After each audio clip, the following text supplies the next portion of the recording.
कि कौन लोग मनाते हैं और कौन लोग मना करते हैं, ज़रा इस तरफ रोशनी डालना चाहूँगा। एक इख्तलाफ चला रहा है शुरू से बनु उमैया और बनु हाशिम का।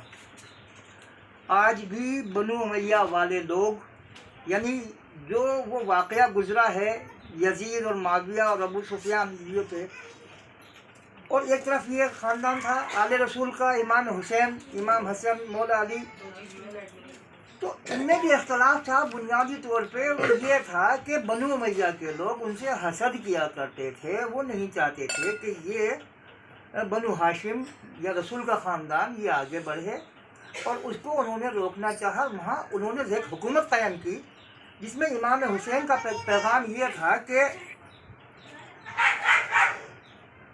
हम खिलाफत अला मिनहाज नबविया के कायल हैं। वहाँ जो बादशाहत, शख्सी बादशाहत, मलूकियत, आई मीन डिक्टेटरशिप कायम थी, वो डिक्टेटरशिप के खिलाफ थे। उन्होंने कहा था कि डिक्टेटरशिप नहीं होनी चाहिए, बादशाहत नहीं होनी चाहिए। कोई खलीफा मुंतखब कर दिया जाए, मैं उसका हाथ पे बैत कर लूँगा, लेकिन बादशाह के हाथ में हाथ नहीं दूँगा। जिसके मुताबिक खुद हमारे ख्वाजा मोइनुद्दीन चिश्ती रहमतुल्लाह अलैह के अशआर मिलते हैं हमें, शाह अस्ते हुसैन, बादशाह अस्ते हुसैन, दी अस्ते हुसैन, दी पनाह अस्ते हुसैन, सरदाद नदाद दस्ते यजीद, हक्का के बिना ला इलाहा अस्ते हुसैन। तो वो इमाम हुसैन है जिन्होंने सब कुछ कुर्बान कर दिया, अपना सर दे दिया, लेकिन यजीद के हाथ में हाथ नहीं दिया। उसकी वजह सिर्फ और सिर्फ ये है कि वो बादशाह को तस्लीम नहीं कर रहे थे उसकी। आज भी कुछ लोग ये चाहते हैं कि उनका पैगाम, इमाम हुसैन का पैगाम या इमाम हुसैन का मिशन या उनकी जो याद है वो गायब हो जाए। और जो लोग उनकी याद में जाना चाहते हैं वो लोग ये कहते हैं कि ताज़िया हराम है, ताज़ियादारी हराम है, क्योंकि ताज़िया के नाम पे वो करबला की यादें ताज़ा होती हैं। बल्कि मैं तो ये कहूँगा कि ये होना चाहिए। हमें अपनी नस्लों को, आने वाली नस्लों को इमाम हुसैन के वाक़यात, उनकी कहानी, उन्होंने जो कुर्बानियाँ दी हैं दीन की खातिर, वो लोगों तक बताई जाए। ये एक बहाना है ताज़ियादारी, जिसके ज़रिए से वो यादें ताज़ा हो जाती हैं, और ये हराम नहीं है। जो हराम कहते हैं, मैं अभी वाज़ेह किया है, वो लोग हैं जो बनु उमैया से ताल्लुक़ रखते हैं, और जो उस दौर में भी बादशाहत परस्त लोग थे। आज भी बादशाहों के कहने पर ही ये लोग कहते हैं, क्योंकि अरब ममालिक में बादशाहतें हैं, उन सबका तरीक़ा माविया और यजीद के तरीक़े पर हुकूमत कायम कर रखी है उन लोगों ने। तो उन्हीं के कहने पर आज चल रहे हैं। वो बर्दाश्त नहीं करते लोग कि ये लोग जो हैं इमाम हुसैन को या करबला के वाक़े को याद करें कि उन्होंने जो जुल्म किया था, उनका जुल्म दोहराया जाए, उनका जुल्म लोगों के सामने आ सके। किस तरह से उन्होंने मासूम से, नन्हे से अली असगर को, प्यासे को शहीद कर दिया, किस तरह से उन लोगों पर पानी बंद कर दिया, किस तरह से उन लोगों पर जुल्म किया। वो तमाम चीज़ वो रोकना चाहते हैं। वो नहीं चाहते कि लोग जाने इस चीज़ को। लेकिन भाई हमें बताना है सबको, हमारे बड़ों पे जुल्म हुआ है तो हम बताएंगे भी नहीं क्या? तो उनकी याद में हम ताज़िया मनाते हैं। ताज़िया का मतलब होता है ताज़ियत करना, यानी कि उनके वो चीज़ याद करके, वो गम के दिन या वो परेशानी है या उनके मसाइब या उन पर जो कुछ भी जुल्म हुए हैं, हम उन जुल्मों को याद करके एक निशानी बना दी जाती है। जो लोग ये इस गलतफहमी में मुब्तला है, वो समझते हैं कि शायद जैसे हिंदुओं में जो मिसाल देते हैं वो कि हिंदुओं के यहाँ बुत रख दिए जाते हैं और तुम्हारे यहाँ ताज़िया बना कर रख दिया गया, इसमें क्या फ़र्क है? तो भाई मैं ये कहना चाहूँगा कि हिंदू जो बुत बना कर रखता है वो उसकी परस्तिश करता है, पूजा करता है। कोई मुसलमान ताज़िया की परस्तिश नहीं करता। ये उनकी गलतफहमी है, अपनी गलतफहमी दिमाग से निकाल दें। वो पहले जाने कि आखिर ये है क्या चीज़।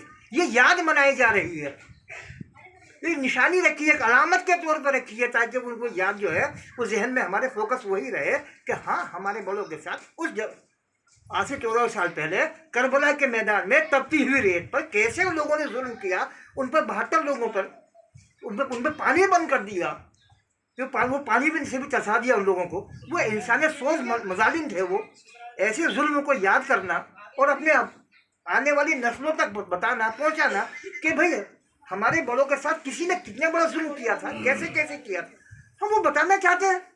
अच्छा हज़रत, ये जो हज़रत इमाम हुसैन का याद को ताज़ा रखने के लिए आपने बताया ताज़िया बनाया जाता है जी, दूसरी तरफ ये ढोल क्यों बजाया जाता है? याद को ताज़ा रखने के लिए आप शांति का भी तो पैगाम दे सकते हैं लोग। हाँ, बहुत अच्छी बात है। देखिए ढोल बजाना, देखिएगा ढोल बजाने की भी दो नौयतें हैं। ढोल बजाना तो इस मज़हब इस्लाम के अंदर हराम बताया जाता है। देखिए बात मज़हब की, अभी मैंने कहा था मज़हब और दीन में बड़ा फ़र्क है। ढोल बजाना हराम नहीं है। अगर ढोल बजाना हराम होता तो जब रसूलुल्लाह सल्लल्लाहु अलैहि वसल्लम मदीना में तशरीफ़ लाए, मक्का से मदीना आए, तो मदीने के लोगों ने आप सल्लल्लाहु अलैहि वसल्लम का ढोल बजा करके, यानी अरबी ज़ुबान में उसको दफ़ कहा जाता है, हम ढोल कह देते हैं, दफ़ या ढोल बजा करके इस्तकबाल किया, और अल्लाह के नबी ने उस पर कोई एतराज़ नहीं किया। अगर हराम होता तो नबी रोकते उसको। तो यहाँ से बात मालूम होती है ढोल बजाना हराम नहीं है, एक बात। और जब जंग का मैदान होता है तो जंग में आज भी बैंड जाते हैं, जंगी ढोल अलग होते हैं, जंग का बैंड अलग हुआ करता है, आज भी जंगी बैंड होते हैं। आज के हमारा जो भारत की हर देश की, जैसे हमारे देश में भारत है, भारत की सेना है, हर सेना के पास एक अलग बैंड होता है, वो ढमढम करते हुए जाते हैं। ये कोई ऐसी चीज़ नहीं है। लोगों की वो लोग जो कहते हैं कि ये हराम है, मैं समझता हूँ कि वो अपने दिमाग का इलाज करें तो बेहतर होगा।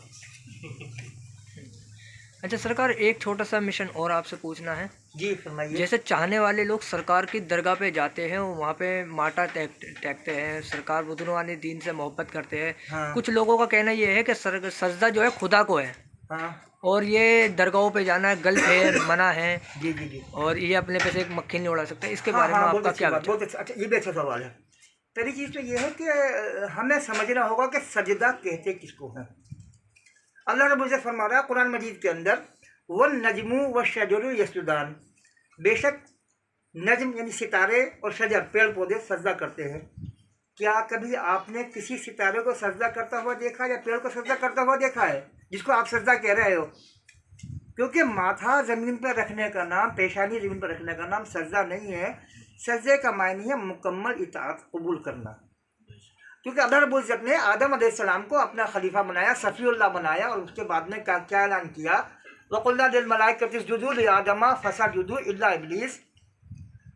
अल्लाह ने हुक्म दिया तमाम मलाइका को सजदा करो आदम को, तो सब ने सजदा किया अलावा इब्लीस के, अबा वस्तकबरा।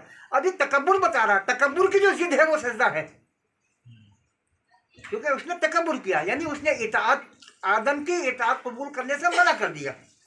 सजदे का मायने है इताअत कबूल करना। तो अब हम जब मज़ार पे जाते हैं, या जो लोग मज़ार पे जा रहा है वो वहाँ सजदा नहीं कर रहा। पहली बात तो ये है, जो सजदे में जो मौजूदा सजदे की हैयत है या शक्ल है, उसमें पेशानी ज़मीन पर रख देना है, या पेशानी ज़मीन पर नहीं रखी जा रही बल्कि बोसा दिया जा रहा है फ़ोटो से। अगर कोई शख्स नमाज अदा करता है और वो सिर्फ जाए नमाज को चूम कर उठ जाए, नाक और पेशानी ज़मीन पर ना लगाए, तो क्या दुनिया का कोई मौलवी, कोई मुफ्ती ये फतवा दे सकता है कि उसकी नमाज हो गई? जाहिर सी बात है मना कर देंगे, कहेंगे कि सजदा नहीं हुआ तो नमाज भी नहीं हुई, क्योंकि सजदा तब तक नहीं होगा जब तक पेशानी ना लगे। और जो मज़ार पे जाते हैं वो चूमते हैं, यानी लबों को लगाते हैं, पेशानी को नहीं लगाते, तो सजदा कहाँ हुआ? इल्ज़ाम लगाने वालों का इल्ज़ाम बेबुनियाद है। आप बने रहिए हमारे सूफ़ी इस्लामिक चैनल से। और मैं नसीम आपको बताना चाहते हैं, अभी हमारे बीच मौजूद थे मीर हिलाल कलंदर जी, जिन्होंने अच्छा काफ़ी खुलासा किया है। और साइड में बैठे हैं सूफ़ी इस्लामुद्दीन अनवारुल शाह गद्दी नशीन किचौचा शरीफ से।